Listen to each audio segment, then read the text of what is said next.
This week on Phone a Friend, Kim Kardashian got mom-shamed on Mother's Day. Martha Stewart is taking a different kind of buns out. Kelly Clarkson might want to break away from her staff, get it? And it's Whitney Port like you've never heard before. I loved bongs. I do not love butt sex. I told you, this episode will change the way you think about the hills forever. So release your inhibitions, feel the rain on your skin. Let's start the show. Girl, let's phone a friend with Jessi Crookshank. Hello, hello, hello. Welcome to Phone a Friend. I'm Jessi Crookshank. And do you hear that? It's the soft pluck of guitar strings. Dun, dun, dun, dun, dun, and a little trickle of a vocal. And with those notes alone, you know it's time to talk about the hills for the first time in 13 years with the one and only Whitney Port. Release your inhibitions, Jason. It's happening. Hi. Hi. Woo! This is a big day for us. Hi, Jason. Jason, my producer on Phone a Friend, who, by the way, worked with me as a producer on The Hills After Show. Jason, am I allowed to say this? Can I just tell them we're recording this out of order? So I did call Whitney a few days ago. So I can tell our Phone a Friends that this might be the best call I've ever made. Right. I mean, that's what you said when you listened to it. I agree. What are we on, like 20 episodes? 15 episodes? It's, I should know that. 15 episodes, yeah. It was my favorite. It's the best. It's your favorite. You two were so fun. And she was so open. She's so open. She doesn't hold back. She talks about everything. She talks about how she was cast on The Hills, what was real, what was fake, which cast members she doesn't get along with. She tells me who she thinks was the worst dressed. She tells me all about the rumored Lauren Conrad, Jason Waller sex tape. Remember that? Yeah, we're going back there. I'm telling you, today is where your book begins, okay? Also, not sure if you remember this, but I did tell a story on this very podcast about my identical twins accosting and terrifying Whitney's 5-year-old on the playground. I confront her about that. I beg for her forgiveness. It's all coming up. And if you watched one episode of The Hills or no episode of The Hills, it's still just like a fascinating conversation about reality television. Agree, Jace? Agreed.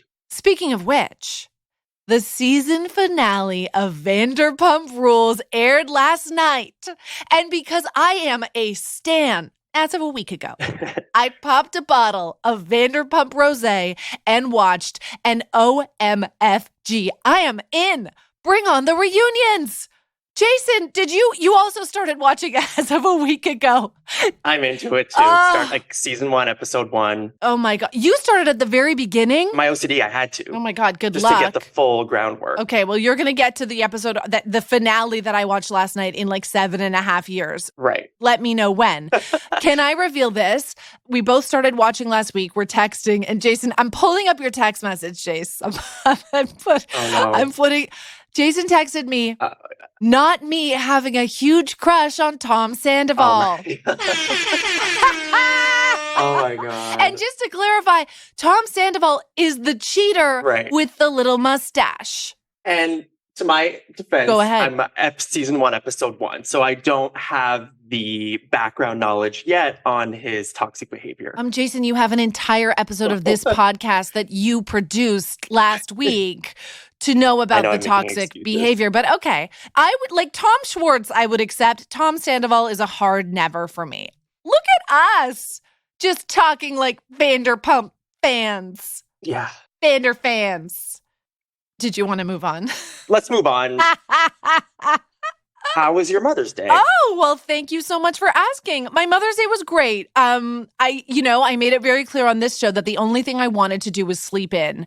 And yet, at 5:30 a.m., 5:30, Rio and Dre burst into my room, jump on my bed, and start singing Happy Mother's Day to you, like the tune of Happy Birthday, but Mother's Day. They wake up the baby who's now screaming, eat boobies. Boobies. I like feed her with one eye glued shut, and then Evan whisked them all away and let me sleep in until 9:30 a.m. Jace, I don't think I've slept in until 9:30 a.m. for at least 6 years. It was heaven. I wake up, I go downstairs. Evan and the kids had made this beautiful Mother's Day brunch for me, which my children then ate off my plate with their grubby little hands. And then we really had no plans. And I realized this. None of my friends had any plans either, because all of their husbands were like, here's breakfast. What else do you want to do? Mother's Day is like New Year's Eve. This is my revelation. You think everybody else has big plans, but then you realize on the day, nobody actually has any plans. So I ended up last minute having like a bunch of mom friends over that night for cocktails in my backyard, which was so lovely. It was just, moms celebrating moms, Oh, and I should tell you this. At my kids' school, they don't celebrate Moms or Mother's Day. All of the cards and crafts that Rio and Dre brought home said Happy Grown-Ups Day. Oh. Yeah. Okay. So, we go to a rather progressive school. There's lots of diversity. There's many non-traditionally structured families. It's wonderful. It's a big reason that we chose the school for our kids. But at our school, I don't know if this is a normal thing, but you can't even say parent. You have to say caregivers. Like one time I said to the principal, super casually, I'll just see if some of the other parents could help. And she said, do you mean caregivers? And I was like, oh my God, yes, sorry, caregivers. I felt like I was like some Karen, and I never want to be a Karen who like refuses to accept change or adopt inclusive practices. But can I tell you this? When I opened my Happy Grown-Ups Day card, there was a little part of me that thought, like, really? I grew you in my body. I raise you. I sacrifice for you. I do everything for you. And I get a card that could have gone to you, Jason. Happy Grown-Ups Day to you. Right. And let's throw in our childless technical producer, Rob. Hey, Rob, Happy Grown-Ups Day to you, too. I mean, I don't know. And yet, I get it. And I want to say this. I am okay with it. I mean, please. I know the traditional family structure is changing. I think that's a wonderful thing. I don't want any child to feel left out or less than because they don't have a mother to make an ugly paper flower for. But there is an argument to be made that we're taking away a holiday that's been celebrated for over 100 years to acknowledge some of the most underappreciated women on the planet for one day.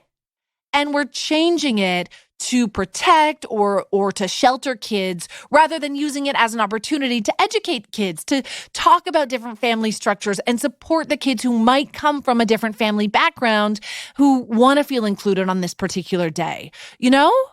Like our school, for example, our school also doesn't celebrate Christmas or Hanukkah or Kwanzaa because they don't want to have anyone feel left out instead of celebrating them all and learning and teaching about the different holidays. I don't know. That's interesting, though. It's like, don't pretend certain holidays don't exist. Just celebrate them all. Celebrate them all. I really feel that way. Do I sound like an elderly Trump supporter from North Dakota, Jason? No. Should I take off my MAGA hat? No. It's tricky, but I understand. Can I ask you this? This is a sort of a personal question, but you have a longtime boyfriend. If you guys decided one day you wanted to have a kid, can you sort of put yourself in that position? Can you imagine how you would feel if your child, who doesn't have a traditional mother at home, was around other kids making Mother's Day cards? I just don't think it wouldn't affect me personally. And I would surely tell my child that it shouldn't have to affect them either. It would be an opportunity for you to have a conversation with your child. Exactly. Yeah. Not every holiday is for everybody, I guess. Yeah. There are certain holidays that don't apply to everybody. Right. And it doesn't mean they're wrong or bad. It's just, Father's Day is right around the corner.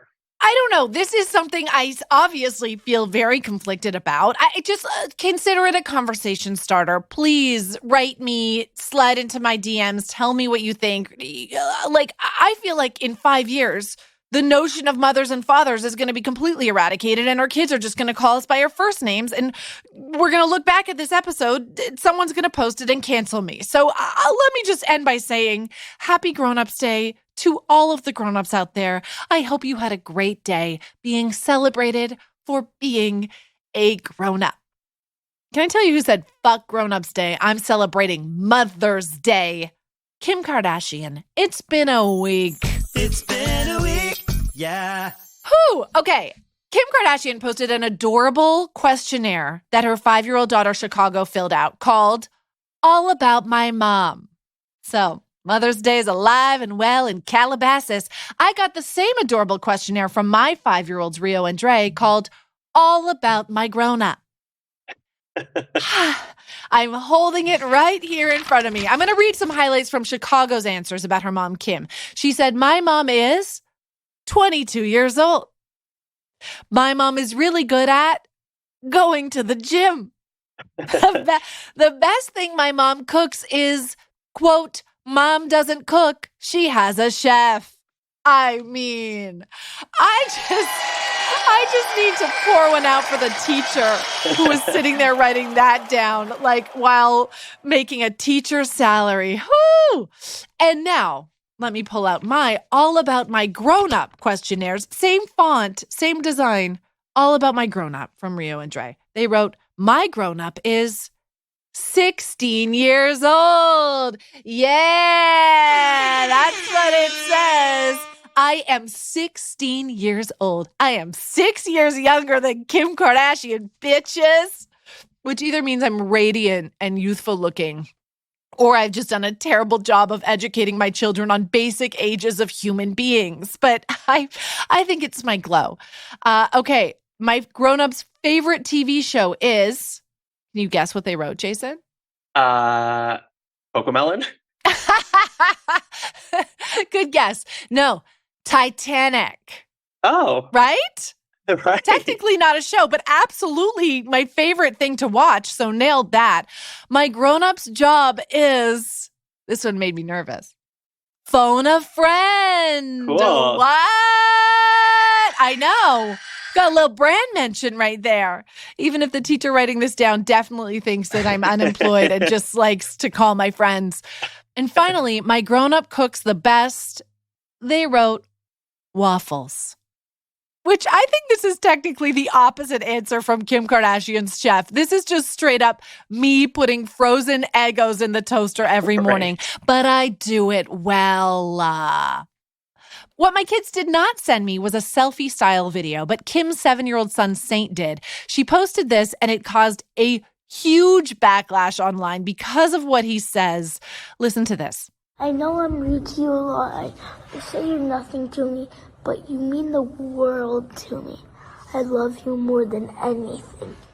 People were furious about this, saying Saint is a bad kid for talking to his mom this way, or as this person put it, quote, Saint West have no business at his young ass age telling his mom she's nothing to him. I would be hurt if my son ever spoke like that to me. She needs to nip that in the bud. That's bad parenting. Can I just jump into the defense of Kim Kardashian for a hot ass minute? Because that's not bad parenting. That's not a bad kid. That's just a kid. You know, my 5-year-olds tell me daily, I hate you, go away, you're the worst, I love daddy. Seriously. And then 5 minutes later, they tell me they love me, I'm the best, they want to cuddle. I am in an emotionally abusive relationship with 2 men. And honestly, this video of Saint saying he's rude to his mom made me feel seen. I mean, his mom takes him to Japan for spring break and he's still rude to her. So am I wrong? Like, don't you think all kids are kind of mean to their parents, Jason? All kids are mean to their parents. Right. I'm still mean to my mom sometimes. Me too. I mean, you heard last week, I don't even call her back. And it's not like I just let them say this stuff to me. It's like, it's not okay. We talk about it. They know that. I'm sure Kim does the same thing because she's 22 and has a lot of wisdom. Saint redeemed himself at the end of the video, saying this. You're my favorite in the family. I even love you more than my cute little brother, Sam. I love you. Never forget that.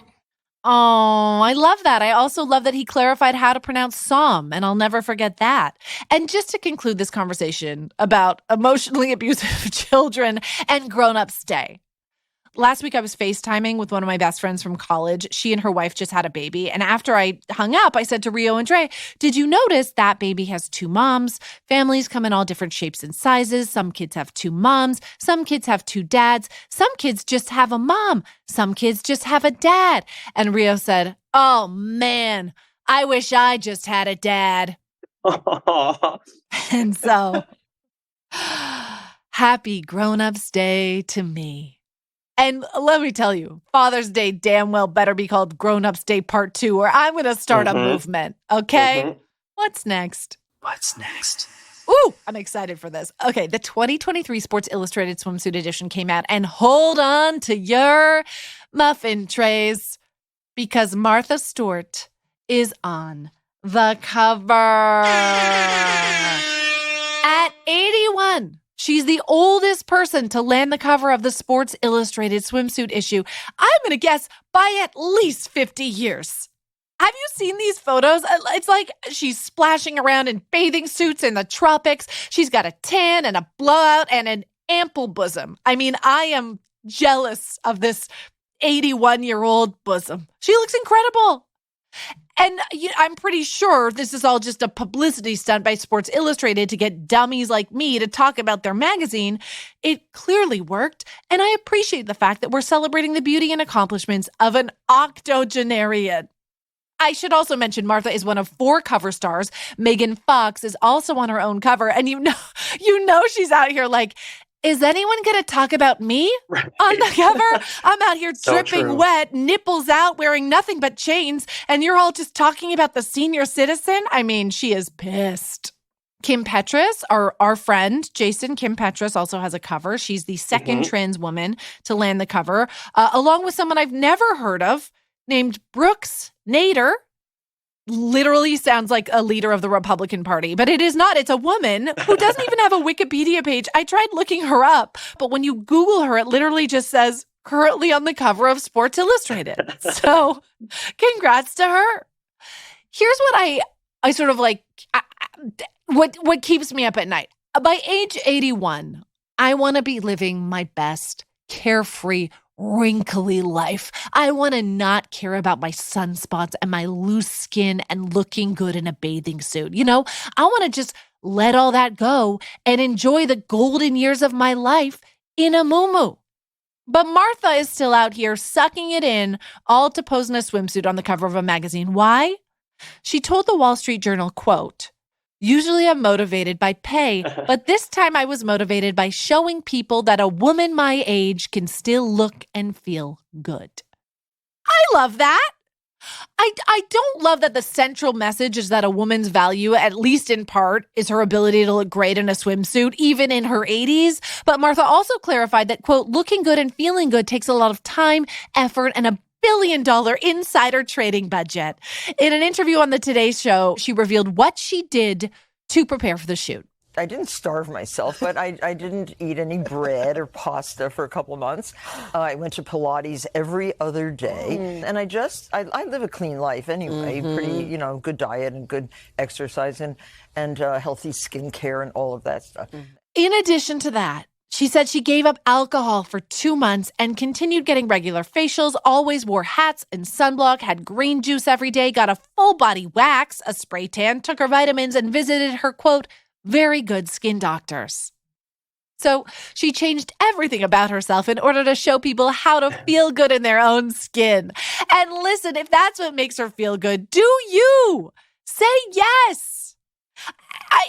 Martha is one of those people who says yes to everything. She is the Shaq of the senior citizen community. When she's not posing for Sports Illustrated, she's hosting a new show with Snoop Dogg. She's roasting Justin Bieber. She doesn't say no. So my producer, Jason, thought it would be fun to put together a list of Martha Stewart projects. Okay, some are very real, and some are as fake as her spray tan. I'm going to guess if it's a Marth yeah or a Marth nah. Jason, let's play. Marth yeah or Marth nah. All right. Ooh! Okay, I'm ready. Okay, ready? I love it. I'm ready. Okay. I'm ready. Here we go. Martha was on season 18 of Dancing with the Stars alongside Candace Cameron Bure and Drew Carey. Oh my God. I should know this because I used to work with CTV at Dancing with the Stars. Oh my God. I'm going to say this is a Marth, yeah. Wrong, she was not. She was approached to be on it, but couldn't make it happen. Oh, I failed the first question. Okay, next. Martha partnered with a cat litter company called Pretty Litter. It changes colors based on your cat's health. Oh my God, this is absolutely true. This is a Marth, yeah. It's true. Is it? It's like the litter turns purple if your cat has like a urinary tract infection. Oh my God, if they had that for human beings, my pee would be purple at all times. Oh, okay, next. Okay, next one. Martha posed almost nude wearing nothing but an apron in an ad for a pumpkin spice latte. No, this can't be true. Then I feel like this Sports Illustrated thing wouldn't be as big a deal if she had already posed in nothing but an apron. I'm saying this is a Marth, nah. Okay, I had the same thought as you, but it's actually true. Stop. It's like SpawnCon on her Instagram. She was basically nude promoting this coffee brand on Instagram. You know, when I think about what motivates me to get a pumpkin spice latte, it's seeing Martha Stewart semi-nude. Oh, what's next? You have one right, I think, so far. What? Jason, I'm failing miserably. Okay, two more. Okay. Martha Stewart partnered with a marijuana company to develop her own line of hemp products. This feels like something she would do. She's homies with Snoop Dogg. She seems like a little bit high. This is a Marth, yeah. It's correct. Yes! She did. Because her target demo is just looking to get high via gummies, you know? Okay, last one. Martha created the Martha Stewart credit card where you can earn 3 times the rewards on all home and garden purchases. Oh my God. This is hard. This is hard because it seems very possible at the same time. Like, what? I'm going to go yes. Yes. After the CBD gummies, she also has a credit card. This is a Marth, yeah. No. What? Marth, nah. Oh my God. That's like the one thing that my mother would actually get. I mean, I know, it's kind of a good idea for her. It feels like a good idea. My mom would be like, oh, I can get 10% off this hanging basket. Let's do it. Yeah. Wow. Well, you know what? She's definitely listening to this and she's pitched it already. She's like, guys, let's get me on a credit card. Let's go. Well, you know she's the first, I don't know if it's American, but first self-made billionaire who's a female. Is she really? Yeah, either of all time or just in America. Do you know what she also is? I feel that Martha Stewart is the first ever influencer. She started as a model. She's gorgeous. She has this beautiful kitchen, this beautiful life. She's the OG, like, make you jealous with how perfect her life is influencer, right? Oh, true. Mm-hmm. Yeah.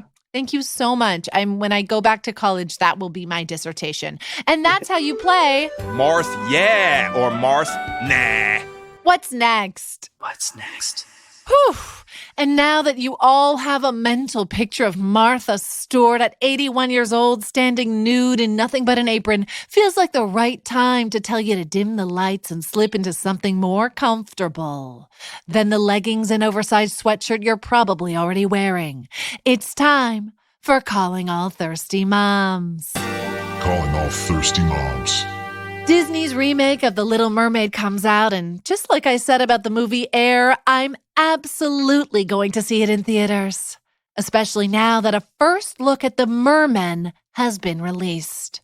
It's a behind-the-scenes shot of 3 shirtless boys who Jason, my producer, confirmed were of age before allowing me to do this segment. It's true. According to IMDb, they play MERFOK in the movie, and I'd like to MERFOK each and every one of them. Oh my God, that's They've got long hair, rock-hard bodies with little X's marked on their abs and pecs and pelvic bones for CGI purposes, also to indicate where I'd like to sha-na-na-na-na-na kissy girl. I mean, what was Ariel thinking wanting to be part of our world? Stay down there, girl, because just looking at these merfolk, I can assure you that, darling, it's better down where it's wetter. And before I get any wetter, this has been Calling All Thirsty Moms. Calling all thirsty moms. Oh, mom. Too much? I Too mean, much? Not enough. Whew. What is next? What's next? Okay, I'm reading this next story. It says, everybody's got a dark side, including the Kelly Clarkson Show. Jason, is that a Kelly Clarkson song? yes, Dark Side. I don't know that song. Oh, you gotta look it up. Okay, I will. It's like 2010 Kelly Clarkson. Oh my God, we've gone into the archives. What about, we know what happens behind Kelly Clarkson's hazel eyes, but what about behind the scenes of her talk show? It works. Former employees of Kelly's daytime talk show spoke to Rolling Stone in a bombshell expose claiming there's a toxic work environment and harmful culture taking place behind the scenes at the show. Allegedly. And this is crazy because not only is Kelly Clarkson known to be one of the kindest celebrities on the planet, like Jason, I know you've interviewed her many times when you were at MTV. Yeah. She's great, right? Yeah, she was amazing. She was one of those, like 3 or 4 times we interviewed her, and she was one of those rare people who remembers you from last time and, says, how are things going? Like, she just, warm and friendly. Oh, I love that. And her show is branded warm and friendly. Like, literally, the Kelly Clarkson Show is, quote, an uplifting daytime destination for humor, heart, and connection. So this is big news. And if you're not caught up, here are sort of the coolest notes. The staff says there was mistreatment and favoritism from producers. Allegedly. An executive yelled and cursed at them multiple times on stage. Allegedly. Some of them would climb up into the rafters of the set to cry. Allegedly. Inadequate pay forced them to babysit and deliver Uber Eats on the side. Allegedly. Bullying and lack of accountability from the executive producer. Allegedly. Retaliation for filing HR complaints. Allegedly. The list goes on. And for the record, it took me 12 takes to get my kids to say anything that sounded remotely like allegedly. Jason, my life would suck without accountability. Right? Did you get that one? Yeah. And I hate to say this. I really do. But as someone who has worked in television for more than 15 years, all of that sounds kind of normal for working in TV. There are a lot of amazing things about working in television, but it's never as glamorous as anybody thinks. I think anyone who's worked in television would agree. There are weird hierarchies, there are egos to manage, absurd hours, low pay, no budget, outrageous amounts of pressure, especially when you're producing a show every single day. It's not glamorous, it's not easy, and there's sort of this idea that you should be so lucky to work here. There are thousands of people who would want this job. And I think that's why nobody really speaks out about it, because you're just supposed to deal with it. I mean, Jace, you and I have worked on all kinds of different shows together, talk shows, game shows, news shows, morning shows, daytime shows. There's always a little bit of toxicity, right? Yeah, honestly, yeah. And I never really would have labeled it toxic. I know, we didn't even know what that word was. Right. I always just sort of was like, TV's a little tough. You need to have thick skin. Uh-huh. Again, not to your point, not to say it's appropriate or right. It's kind of what I knew of. Many times you should be so lucky to work here. Right. And you're just sort of brainwashed into thinking, yeah, I am. Right. Exactly. Wait, can you think of a single show where the environment was free of any drama or issues? Oh, no, I don't. No. I can't. I don't believe I ever have worked on a drama-free set before. And I worked on a show for 2 seasons, day in, day out, worked so hard, killed myself on that show. I never got one compliment from the executive producer. Not once did she say hey, good job. That was funny. Nice work. Not one time. I would go home and cry every night wondering if she hated me, if I was doing an okay job. And when I finally asked why I never got any feedback, she said, you millennials, always looking for validation. Just put your head down and do the job. Period. There's a real, what doesn't kill you makes you stronger attitude in television. And we would never dream of going on record to Rolling Stone as a way to deal with it. Can you imagine? You learn to never say anything about it because if you do, you will be replaced. And when Dan was on this podcast, we talked about sort of the toxic times at MTV. There was a little dash of homophobia. There was a now criminally charged sex offender rubbing his naked body up against people on camera for comedy. We didn't go to the Toronto Star to expose anyone at the time. We didn't say anything. So maybe this is a generational thing, but I don't know. It does feel appropriate to speak out. So hopefully we can change the standards for people moving forward, you know? I should also say that a lot of the Kelly Clarkson Show staff have spoken out saying these claims aren't true. And apparently, when the truth came out, is that another Kelly Clarkson song? Yeah. Low. From when? Low. Like it was like her second single. Oh my God. Okay. Kelly was the last to know. Is that another song? That's the same song. When the truth came out, were you the last to know? You know, you sounded just like Kelly there. Uncanny. In a moment like this, the whistleblowers have all said that Kelly has nothing to do with the show's toxic work environment. They say they'd be surprised if she even knew what was going on. I'm going to come out and say I'd be surprised if she didn't. I've been in that position as the host of a show. If she is at all involved in the production, she knows. I mean, maybe there's a world where she just shows up for 45 minutes while on a break from The Voice and shoots the show without any interaction with the team. But my feeling is that there is no way that many people, 10 people, Allegedly, could have been so unhappy with her not being witness to any of it. Kelly put out a statement on Instagram saying, quote, I love my team at the Kelly Clarkson Show, and to find out that anyone is feeling unheard and or disrespected on this show is unacceptable. She also said she'll introduce, quote, leadership training for all of the senior staff, including herself, in order to eradicate the toxicity. Actually, let me say that a couple years ago, I worked on a production that did have leadership training before the production kicked off. And that was actually one of the healthiest work environments I'd been a part of. It actually worked. I mean, this is all good. This is all good for the show, and it's good for this industry in general, I think. And in other news, Kelly will be removing her cover of the song Toxic from her karaoke set list. I don't know that would kick things off right around this time. Maybe I can talk to my phone a friend about her work environment on a little TV show called The Hills. Should we get to it? What's next?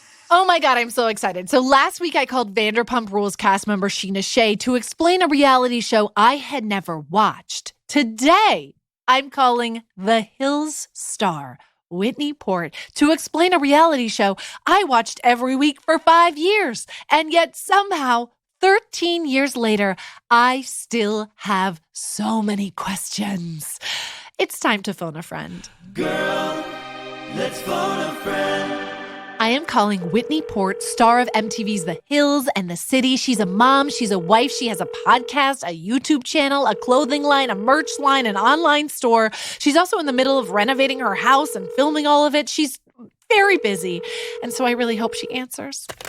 Hello? Hello?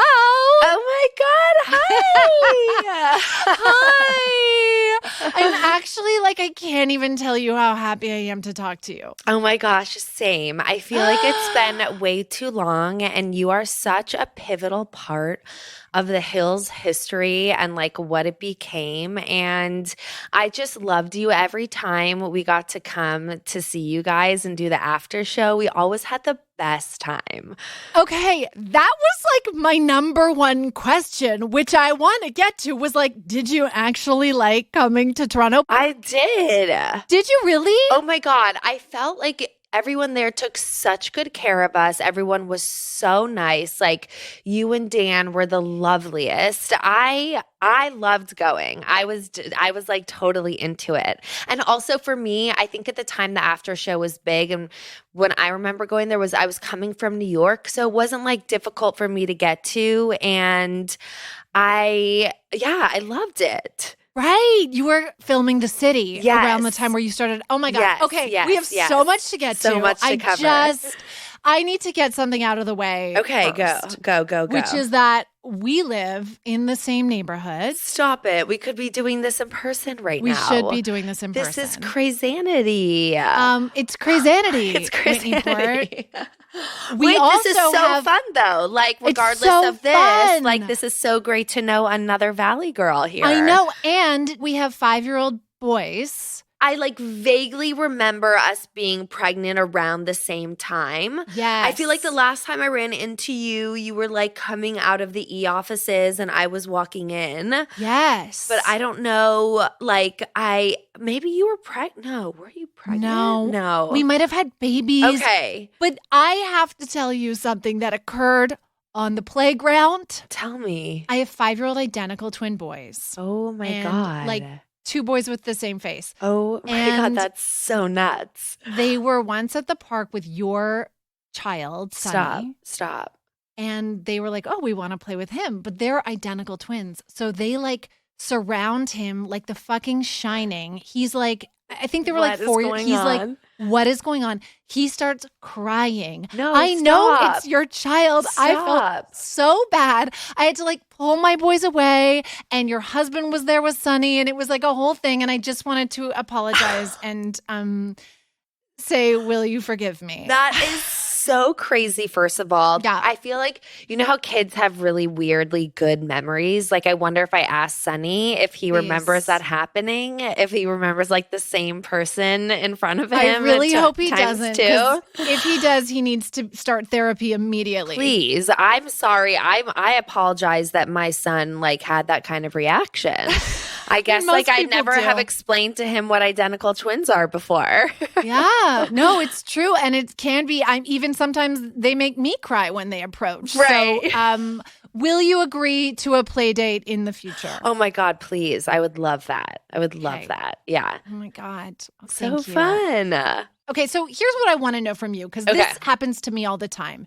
You've done so much since The Hills in the City. It has been such a joy to watch you flourish doing everything that you're doing. Thank But you. when people approach you now, is it always about The Hills?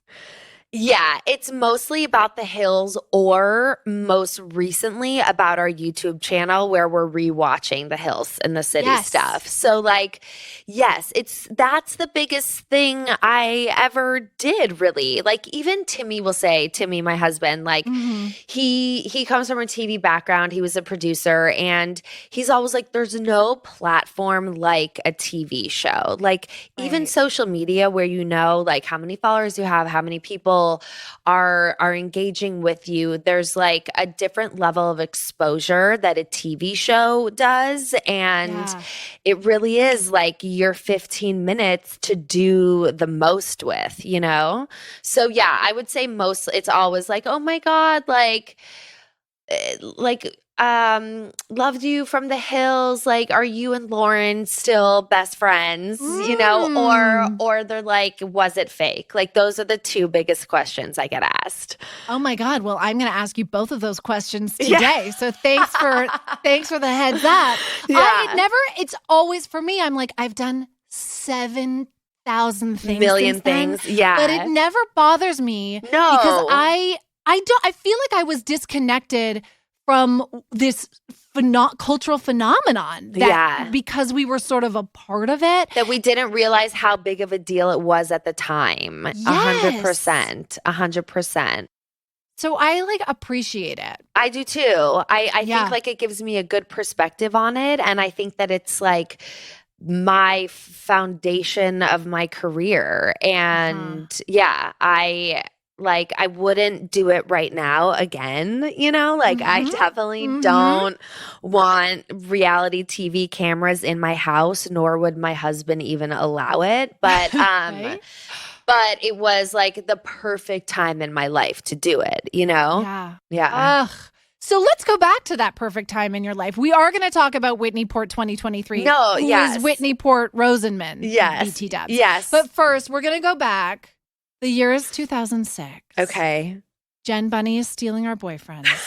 Boho belts are going on baby doll dresses. Tiny braids are holding our hair back. You're starring on a little show called The Hills while I am hosting The Hills After Show in Toronto. If you could describe that era in one word, Whitney Port, what would it be? Oh my God. Like blackout. Like Wait, honestly, blackout as in Heidi Montag's hit single, or just my blackout God, as in stop. the true meaning of the word? No, Okay. like literally did not even realize that she had that, Most that as a people single. wouldn't. Yeah. No, I have an illness. Oh my God, I love your Hills like trivia. This is the best. So blackout as in like in terms of the show happening and everything that was happening at that time, I think it was just sensory overload and I was so overwhelmed that there's so much that I don't remember from then. Yes. But I also was like a totally normal college student. I was a junior at USC, so a school in downtown LA, and like that was 90% of my life was just being like a normal college student. And then the producers would call me to come film with Lauren for my like internship, and we weren't filming my personal life. Like I had a boyfriend off camera. Like I had a whole fun college life. So it was like a weird duality at that time. Like I felt like I was living very alternate realities, but I think it's also like how I stayed sane and how I didn't like get wrapped up in stuff, because I really always did have a mission of like going to school and having a career and that whole thing. Yeah. I love how you're like USC. It's just this school downtown. It's like one of the best schools in the country. I don't even think I knew that. So were you actually an intern at Vogue? I was interning at Women's Wear Daily, which is in the same building as Vogue. And Yes. I heard that an internship was opening up at Teen Vogue. So I actually applied as like a regular intern to Teen Vogue. And then the next thing I know, I just gave them my resume, didn't have like an interview or anything. The next thing I know, an MTV producer calls me and is like, we are filming a show with Teen Vogue. We're doing casting and we saw that you applied for the internship. Like, would you be willing to do a casting tape for us? So I remember I was like going out of town with my family and I had to like go to Walmart in Lake of the Ozarks, Missouri and like buy camera equipment and stuff. And Oh my God. I got on the phone with the producer on speaker and like had a camera in my parents' bedroom facing me. And they just like asked me a bunch of random questions about my life. And then the next thing I know, they were like, okay, come in for your like actual interview with Lisa Love, the editor. And we're going my to be filming it. Was that on camera? Yeah, so this was on camera. So and this is like the first episode of The Hills. So I walk in like my paisley Yes. vintage dress with the big buckled belt and the cowboy belt. boots and like Absolutely. the bleach blonde curls. Oh my God, the cowboy boots. Yes, and when she called me Yes.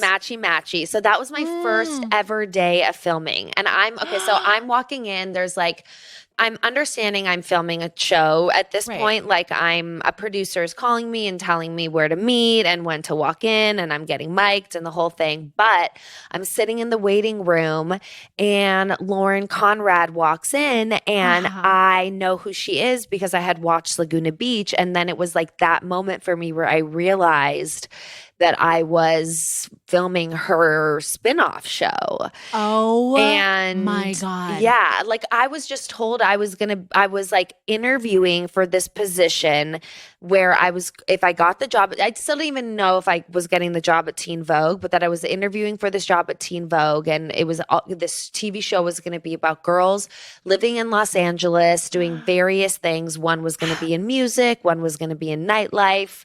I would be in fashion. And then next thing I know, it's like this already built in, empire. Like that show was so big. And then I'm like, oh my God, I'm like, this is so crazy. I just got called matchy on Lauren Conrad's spinoff. Yeah, exactly. And That then I'm is like, crazy. And then I'm like, do I even want to do this? Like, do I even want the job? Like, do I want to be on reality TV? Like, what is happening here? And it was this Twilight Zone. And then I MTV calls me and tells me that I get the job with Teen Vogue, which is always funny. Like no one from Teen Vogue called me. But I think it was Sophia, who you probably met and chatted with.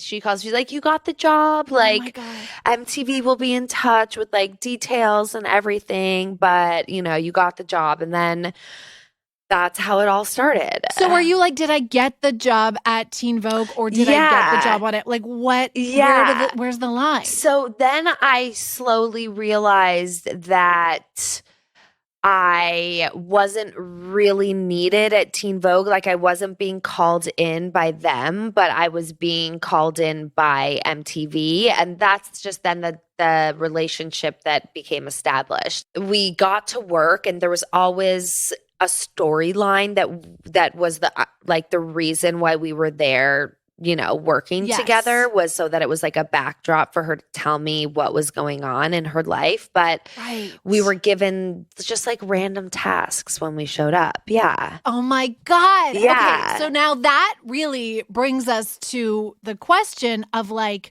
there are still articles and still people coming up to you asking you if the show was fake. So how fake was it for you?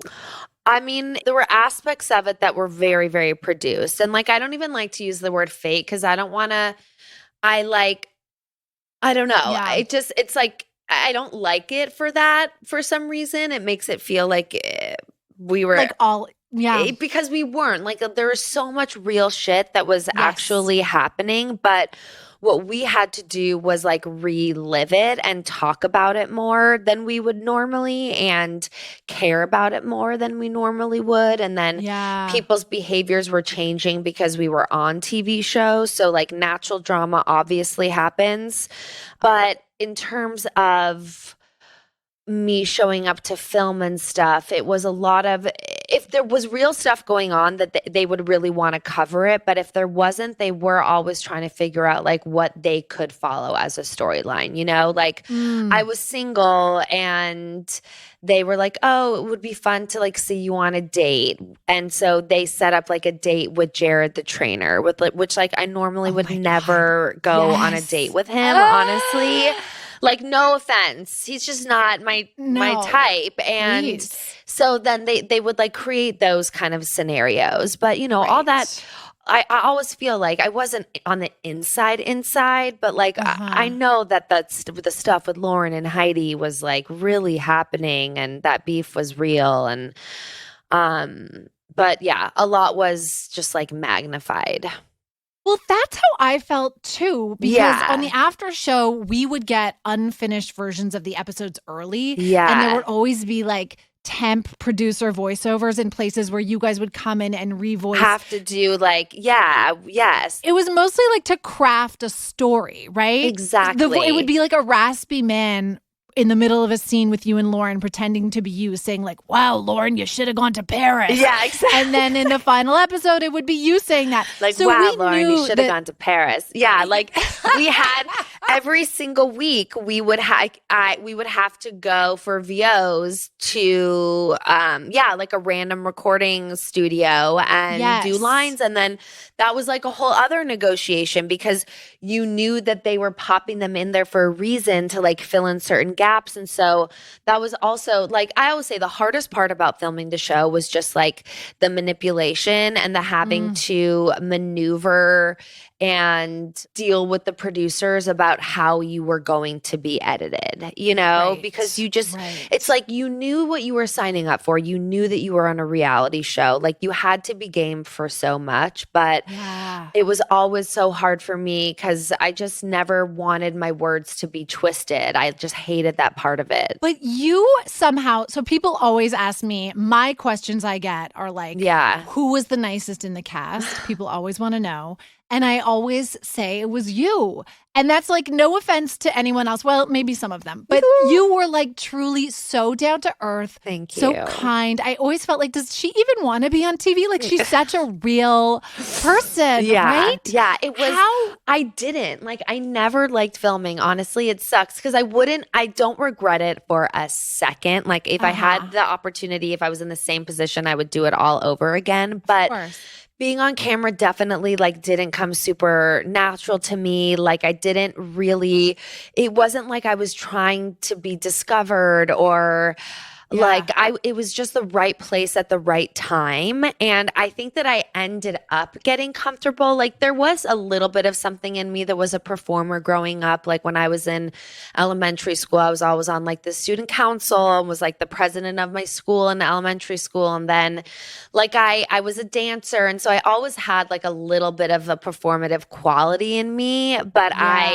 so I think that like kicked in and I was able to kind of like hold my own in that way. But I also like never wanted to be famous for being like dramatic and causing shit. Like I just didn't want that kind of fame. And I felt like I knew how to maneuver my way through it. And you did. And like to your point, it really felt like as the years went on, the drama was unfolding about shit that was off camera. Yes. Like one time, Dan and I had Audrina and Lauren on together about an episode where like they were cool in the episode. Yeah. But I guess they had gotten into a fight on the plane over or like at the hotel room about a manager. And so at the last minute, they told us they would not appear on stage together. They wanted separate green rooms. They wouldn't make eye contact. And Dan and I had to be like, what a great episode. Like, neat job. I've never felt more uncomfortable. I know. It was so crazy, the tension that you could feel within the cast members. And that's why also like when I had so much anxiety doing The Hills New Beginnings because of that, because like you would never know how people were going, because people did really behave like insane people off camera, and people were like, people were actually really, really fighting. And that's what's crazy. What I think what was causing a lot of the drama was when people were starting to do things for the fame, and you couldn't really call it out or talk about the real thing that was happening because the producers never wanted to pull back the curtain on that stuff, you know? Like now in reality shows, they talk about like headlines and what people talked about, that people talked about each other in podcasts and like articles, the quotes people say, like all that stuff is all, you know, bolded in. But now it's not. I mean, when we were doing The Hills, it wasn't. I know, and there was no social media. Right? No, like it wasn't a real. But it was peak Perez Hilton, peak Us Weekly, peak tabloid culture. True. How did that all work? Like, did the cast members call paparazzi to take pictures? Did the show producers leak stories? All of it, all of the above. Like you know, I can't say like for sure anything, but like I don't begrudge anyone for doing that. And I've definitely like, I have a photographer that lives in the Valley where if I'm like, I'm looking cute, I'm like, oh, can you come do like a street style shot of me? And like, I don't think that's like, there's nothing wrong with that. But yes, like everyone during the time had publicists pretty much. I remember that being like a big thing, and the publicists were either like leaking things or pitching things, and the producers I think were definitely doing that as well. I mean, I can't say for sure, but I feel like, all in the sake of producing that kind of off-camera drama. I just need to go back to the fact, like, I am obsessed with you just telling me that you call paparazzi to take pictures of you, because on your Instagram, you have all these pictures where you look incredible. You're like walking to a car. These are recent photos. And I'm like, what? How do they just sit outside of her house? Why does she always look put together? No. Like sometimes there are in the Valley, there's like a lot of level like D celebs, I feel like. I'm one of them. Go on. Yeah, I'm like F, okay. and so there's like paparazzi around like this area. So it's either they'll catch me randomly or I like if I'm looking really cute and I really want a photo for my social and I don't have like I'm not gonna like tell my husband to come like do a photo shoot with me on the street. Then it's so embarrassing. Then who would ever do that? Yeah. Cut to my husband like almost getting hit by a car, taking a picture of me the one day I look cute. I hate it. I hate asking him. It's so embarrassing. You're getting an air horn sound effect for that. Oh my God! Stop! I love it. Were there any headlines about you that were totally untrue? Yeah. So, okay, speaking of the Perez Hilton era, this was like friendship ending too, which was so sad. But I mean, there were other things that were happening in the friendship. So, but like it makes me giggle every time I think about it. So we were coming out of like a nightclub really drunk one night. As you did in 2008. And there's like a swarm of paparazzi outside the nightclub and we're like whatever having fun and my friend screams like something about me, something about bongs and something about butt sex. Like Whitney loves like bongs and butt sex or like I don't know if it was in the same sentence or I don't know. It was like some nonsense that came out of her mouth. While drunk leaving a nightclub. Yeah. Because she thought it would be funny. Yeah, exactly. Okay. And then the headline the next morning on Perez Hilton and it's like me walking out of the club like drunk. It's like Whitney Port loves bongs and butt sex. No! Yes. And to confirm, do you love bongs and or butt sex? Okay. At the time, I loved bongs. I do not love butt sex. I do not love butt sex. But I mean, that wasn't wrong. God. That wasn't wrong. And that was friendship ending with the girl? There were so many other things that were happening in our relationship. And like, I love her so much. She was such a good friend to me. I really hate even like talking about it because it actually makes me really sad. Yeah. But that was so I died that day and immediately called like a what do they call them? Like a crisis management? Crisis management. Like called it was Lauren's publicist at the time because I don't think I had my own at the time. And I was like, what do I do? Like, what do I do? And she was like, I think at the time she said like I can maybe see if they can change the title or something. And like you just have to write it out. Like it's not gonna it's like gonna get blown over. So yeah. You wrote it out. I just wrote it out. Pun intended. Yeah, I died. I was like, oh, my dad. Like, what? I know. Wow. Okay. Yeah. So now let's get to the question that everybody asks you. Do you still talk to Lauren? Yeah. So like casually here and there, like, hey, how are you? That kind of thing. But we're not like close friends. Yeah. Were you ever? I mean, there were times while we were filming the show where we were like traveling a lot together and, you know, like when we went to Paris and we had like really major bonding moments, but we were never,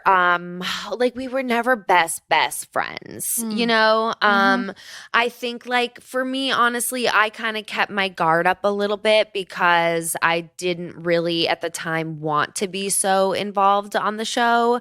And I think that that's like what the cast members like will say about me now is that they always felt like I didn't want to be with them or hang out with them. And it wasn't that. Like I would have if there were no cameras. Like I thought they were fun and like really got along with everyone. But I just really didn't want to like party and like be drunk on camera, honestly. Yes. Yeah. Oh my God.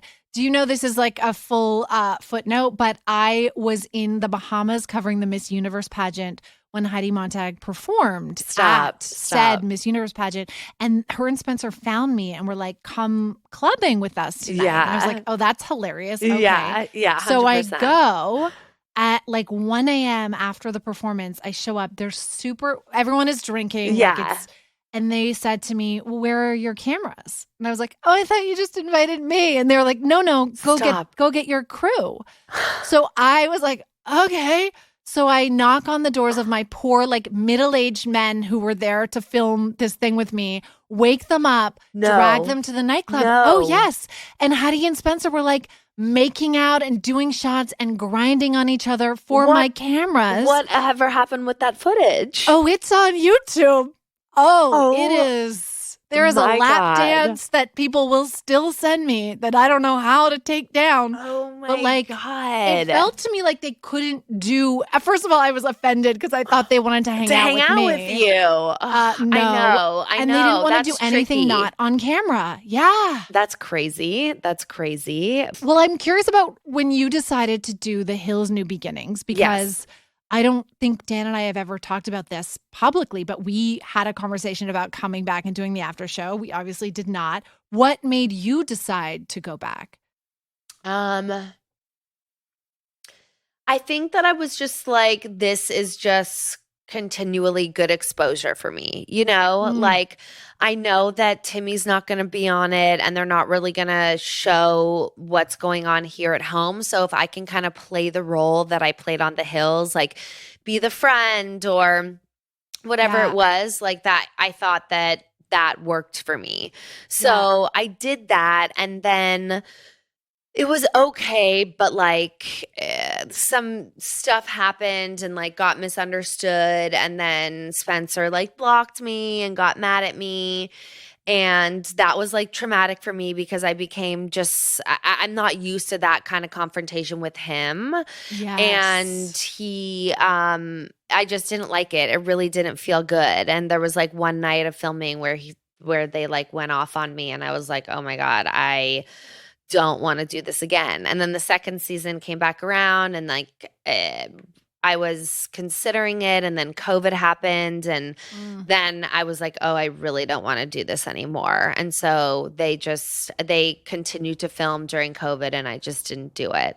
Got it. Yeah. I just like, I kind of wish that it was with the old production crew. Like I felt like the producers came in and didn't really understand us as like humans and talent. I don't know. I think that they tried to produce us in a way that I just didn't, it wasn't like an enjoyable experience for me. That's interesting. And if it makes you feel any better, Spencer's also blocked me. Oh, okay. Friends, sisters. I think it's, do that. I think that he probably has like everyone in his life at some point in time, right? Like it feels like, I know. I don't think I think he's the only person who's ever blocked me. I feel privileged, to be honest. Yeah.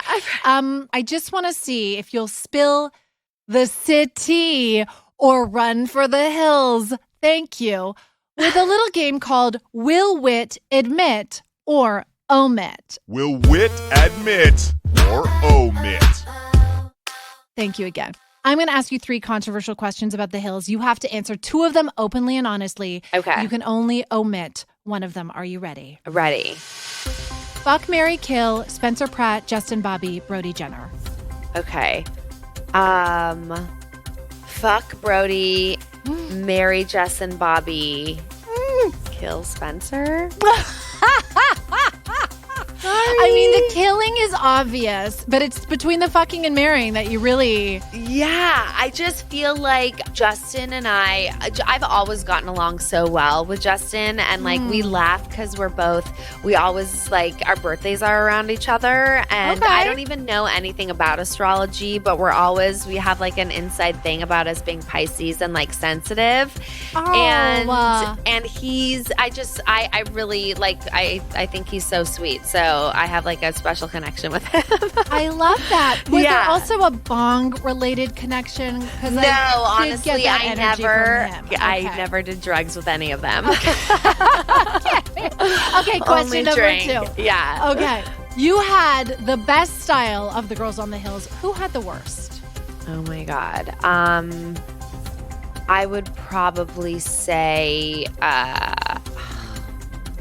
Stephanie Pratt. Oh my God. I didn't even think of her. Thank you for reminding us all. What do you think about that answer? I think it's a flawless answer. Yeah, I was too. wavering on Audrina, but I was she's too. I was such too. a sweet angel. I can't. I know. I can't. adore her. Yeah. And she Audrina always looked hot. Like even if it wasn't necessarily what I would choose, like she always looked hot. Like she Absolutely. knew she had like a vibe. Yeah. Okay, this is so fun. Last question. Did Lauren and Jason have a sex tape? I hate that I just asked you Oh that. my God.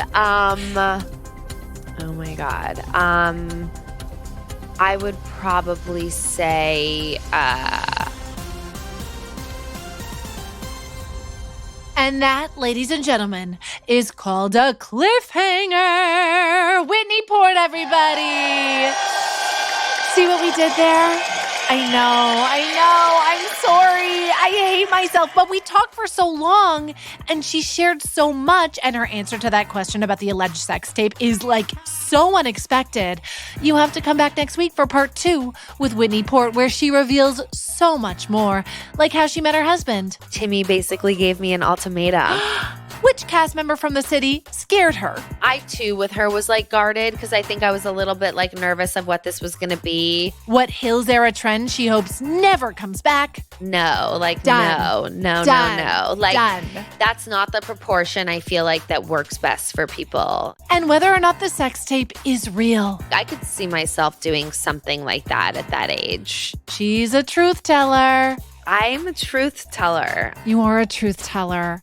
All that and so much more is coming up next Thursday on Phone a Friend. And for the record, Whitney and I are now official friends. We had a play date this week, and her son did remember being traumatized by my boys, but sweet little Angel found it in his heart to give them another chance. The 3 of them ended up playing so well together. Whit and I had a chance to ignore them on the playground for more than 2 hours and just catch up, and it was so nice. So, no big deal, not bragging, but new mom friend alert.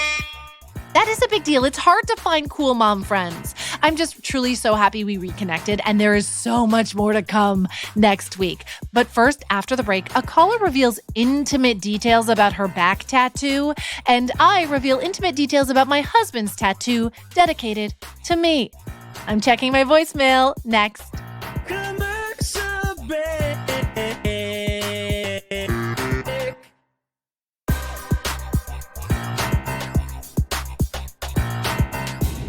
We are back, and last week Jason and I told a story about how we were at the Atlantis Resort in the Bahamas, no big deal, for the Miss Universe pageant. Okay, this is the same trip that I just told Whitney about where Heidi and Spencer invited me to go clubbing with my camera crew.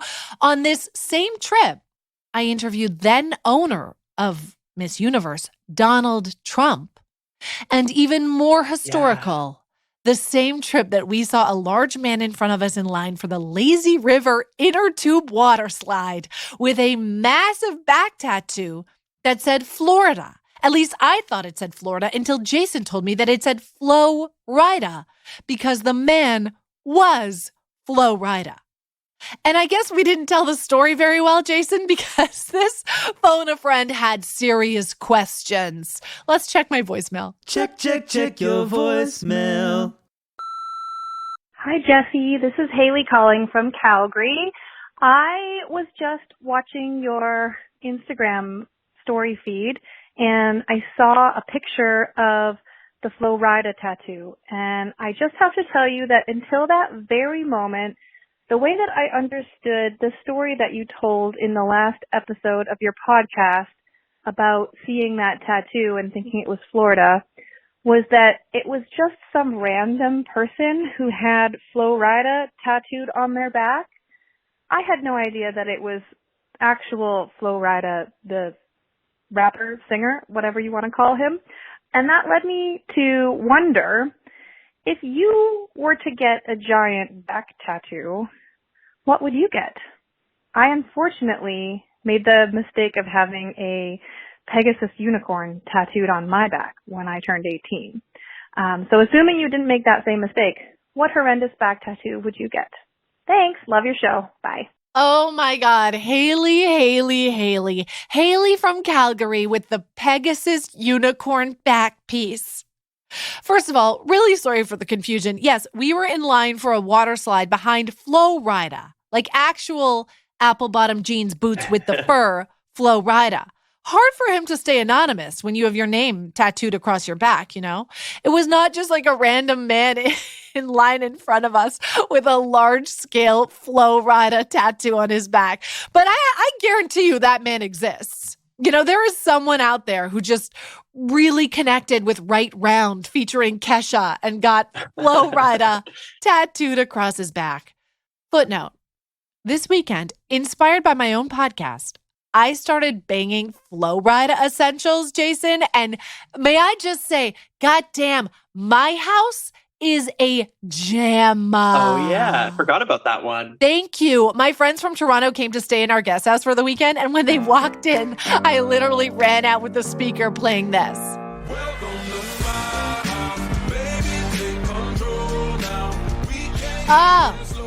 It just felt right, you know? I don't think they appreciated it or even heard what I was playing, but still, it really worked for me. As for your back tattoo, Haley, oh my God, at least you don't have to look at it. And usually when you get a back tattoo, like you at 18 in Alberta, you're young, you know, you're not thinking about the long-term repercussions of possibly living with someone who will have to look at the Pegasus unicorn forever. And I'm sure it is a stunning Pegasus unicorn that you picked right out of an absolutely artistic book of tattoo options in the tattoo parlor. But still, if you're in a relationship, your back tattoo affects your partner much more than it does you. Jason, do you know what I always think about? Mm-hmm. I think about our former MTV colleague, Charles. Yeah. I don't know if anyone remembers this. He worked behind the scenes, okay? He was young. He one time was dragged onto MTV Live, lost a bet on the show, and had to get the host, Darren Jones's face tattooed on his butt. It wasn't like a prank for television. He was 21 or something at the time. He agreed to this. Our bosses at MTV endorsed this, and he got Darren's photorealistic face tattooed on his ass live on television. Totally healthy work environment. Oh my God. Speaking of absolutely healthy work environments, things that are just totally okay.